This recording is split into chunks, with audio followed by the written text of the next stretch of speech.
5 taon na magkaibigan sila Mark at Kian.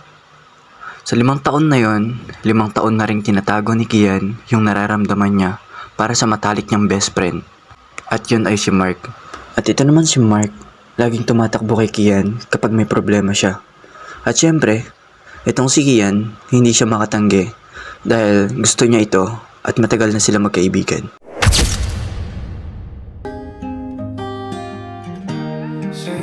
Uy, Bes, tulungan mo naman ako. Ha? Saan ka naman magpapatulong? Dito sa project ko. Ang hirap kasi. Paano ba gagawin dito? Ganito lang. Ito yung pattern, no? Okay, sige. Gagawin ko pag uwi. Salamat, Bes, ha? Uy, Mark, pinapatawag na tayo ni Coach. Sige, pre. Mauna ka na. Sige na. May laro pa kami. Daanan ko na lang sa room mo yan bukas, ha? Salamat ulit. Bye-bye. Ayan na yung project mo. Uy, salamat talaga, Bes, ha? Hayaan mo, mabawi ako sa'yo next time. Sure ba yan? Oo naman, 100%. 100% daw. Pero ending, hindi naman natutuloy yung lakad nila.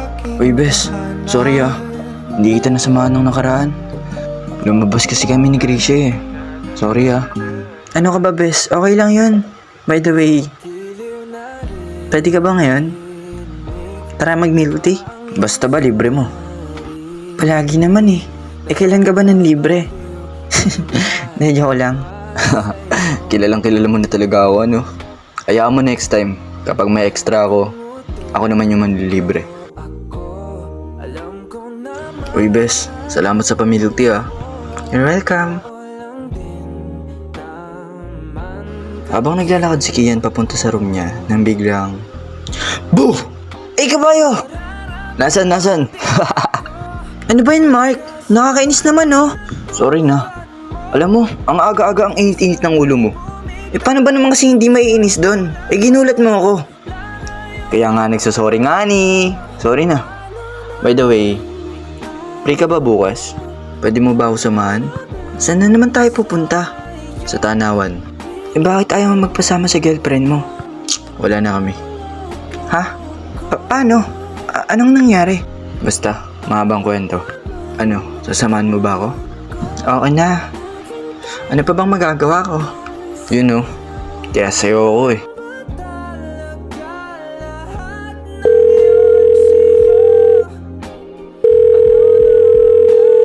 Hello?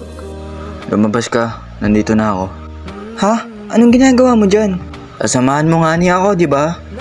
Ay, oo nga pala. Sige, sandali. Ang tagal ah.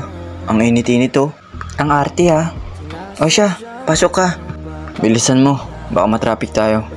Okay, boss. Teka, sandali. Mag-helmet ka muna.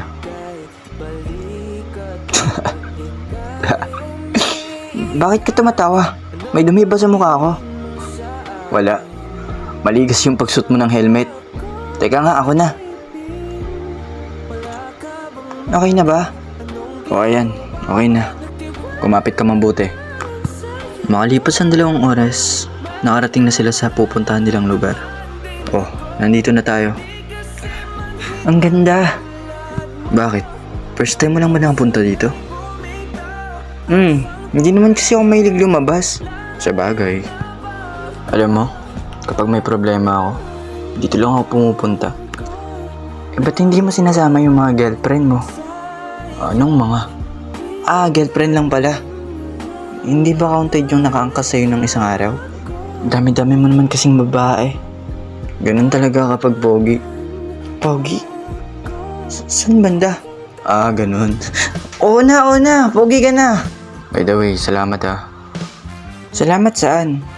Sa pagsama sa akin. Buti ka pa kapag may problema ako, lagi ka nandyan para sa akin. Alam mo kung babae ka lang, baka ginawa na kita. Nung pagsabi ni Mark na yun, biglang natahimik si Kian at hindi na siya kumibo. Uy, bakit natahimik ka ata? Wala. By the way, Mark, pwede magtanong? Ano yun? Mark, for example, may kaibigan ka na matagal mo nang kilala. Like, sobrang close yung dalawa. Tapos, lagi kayong nagkakasundo. Kapag ba umamin siya sa'yo na gusto ka niya, magugustuhan mo rin ba siya?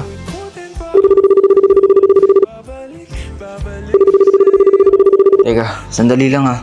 Hello? Babe, nasan ka na? Di ba may dinner date tayo ngayon? Ah, okay babe. Papunta na ako. Kian, tara na. May lakad pa kasi kami ni Ashley. Ah, okay. Salamat sa paghatid ah.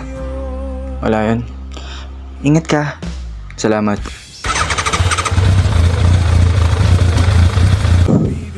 Siguro bukas na bukas aamin na ako sa kanya. Hindi ko na kasi kayang itago yung nararamdaman ko para sa kanya eh. Ayos, bahala na nga bukas. Kahit alam ko na yung sagot, aamin pa rin ako. Mike, may sasabihin ako. Ako rin. May gusto akong sabihin sa'yo. Ah, sige. Ikaw na mauna. Kasi, bes, pakilala mo naman ako sa kaibigan mo. Ha? Kanino naman? Kay Micaela ba yun? Ah, yung sekretary namin? Oo, yun. Eh di ba kapon, kausap mo lang yung bebe mo? Bakit ngayon gusto mong ireto kita doon? Ah, si Ashley ba? Wala na yun. Ayoko kasi sa selosa. Bes, sige naman na yun. Tulungan mo na ako sa kanya. Please. Oo na. Yun oh, salamat bes. Sabi ko na nga ba, hindi ka makakahindi sa akin eh. By the way, ano nga pala sasabihin mo? Ah, wala. Nakalimutan ko na. Ang bilis mo talaga makalimutan no. Daig mo pa yung matanda. Siguro kung babae lang ako, baka may chance na magustuhan niya rin ako. Guys, dear tadhana, kung kailan naman handa na akong umamin, tsaka pa mauudlot,